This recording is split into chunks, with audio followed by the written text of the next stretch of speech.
Genya, wait! Leave me alone. It's okay, Tanjiro says as he continues to follow close behind. You don't have to... nothing to be ashamed of. If it makes you feel any better, when I was young, I accidentally walked on my parents. He adds, how the hell was that supposed to make him feel any better? Shut up, the young Shinazugawa hissed. So, Sanemi-san has a lady friend? He never would have guessed someone like Sanemi would have indulged in such things, such as romantic and intimacy. Whew. I said shut up. You heard nothing. You tell anyone and your ass is in the grass.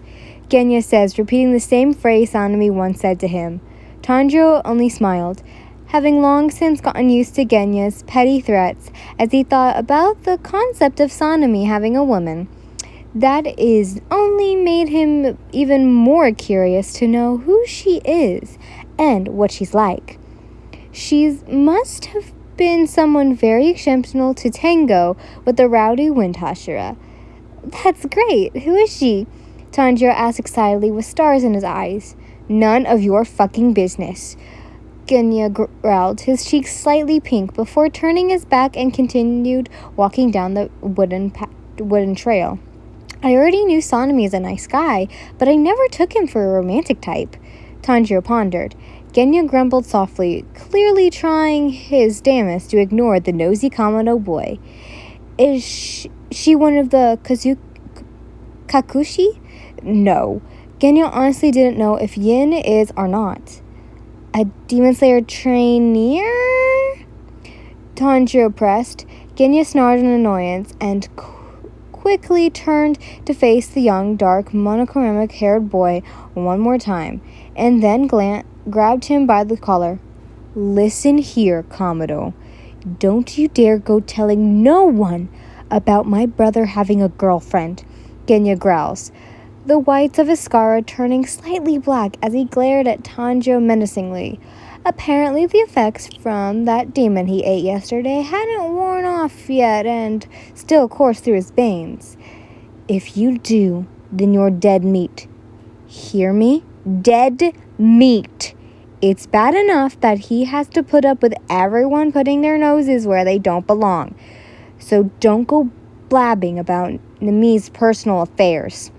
In the truth, Genya was afraid of if word got out, then Sanemi would surely come for him. The thought of Genya internally cowering in fear, Tanjiro only blinked at his quote-unquote friends, owlishly, and he was about to ask why an unfamiliar scent hit his nose. It was thickly sweet and a hint of spice, like apple and cinnamon. Genya! Exclaimed an overly excited female voice. Tanjiro didn't have time to react as something or someone tackled the young Shinazugawa in front of him. There you are, I've been looking for you, said the skin-colored girl, with hair-colored, waving a favorite-colored yakuta as she cradled Genya's face against her bosoms. I'm so sorry we traumatized you, my poor baby, she cried nonchalantly before giving Genya's forehead multiple kisses. Genya struggled against her, his face bright red as he tried desperately to free himself from her grasp.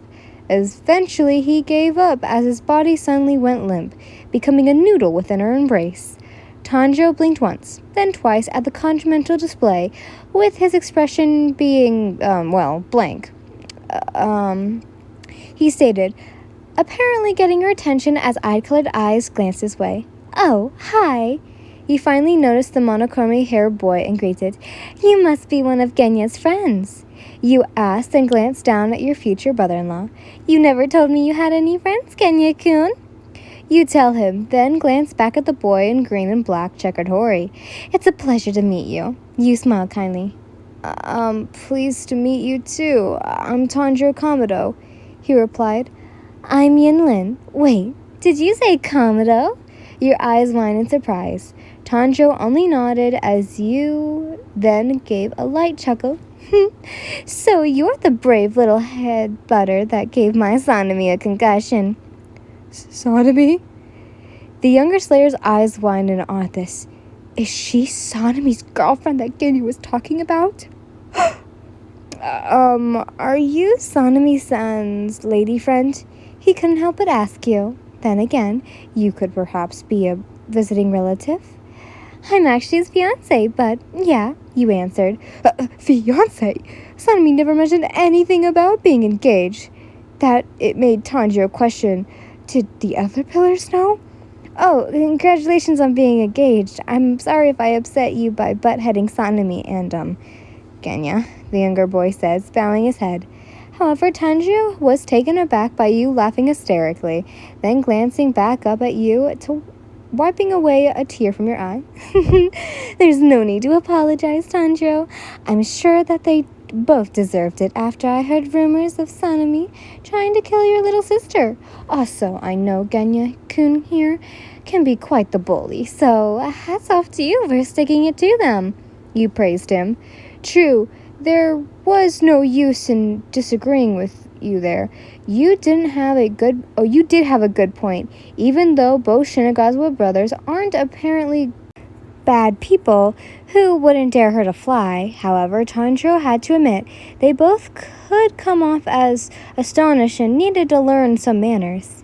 If anything, it is you I should be apologizing on their behalf. I'm sorry if they caused you any trouble. You say. Tanjiro was speechless. You were just as sweet as you smelled.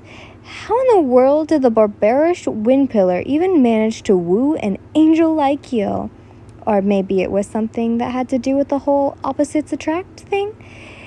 Whatever the odds may be, Tanjiro wasn't about to question as long as you two were happily with each other.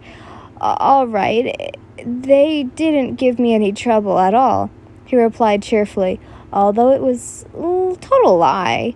At least nobody got hurt seriously, aside from Sanemi skewering Nezuko that one time and Tanjiro breaking Genya's arm for bullying Kanata-chan. Well, if you ever have any problems with them, don't be afraid to let me know, okay? You say, giving him a wink. Okay. Are you a member of the Demon Slayer course? Tanjiro asks.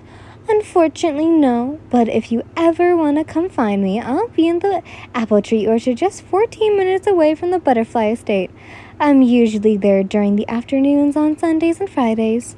Tanjiro nods. I'll remember that. Thank you, Miss Shinazugawa. I mean, Miss Lin. He corrects himself. You smiled warmly before reaching into your pocket and pulled out a juicy red apple that you freshly picked. Tanjiro reacted quickly to catch it when you tossed the fruit at him. You're welcome. Anyways, I must be going before the sun sets. You tell Tanjiro before glancing down at Genya. Would you be a dear and come help me run some errands, Genya-kun? You ask the still blushing boy in your hold. Genya only slightly nodded, causing you to smile. It was nice meeting you, Tanjiro. Hopefully we'll meet again soon. You say, waving goodbye to your new little friend.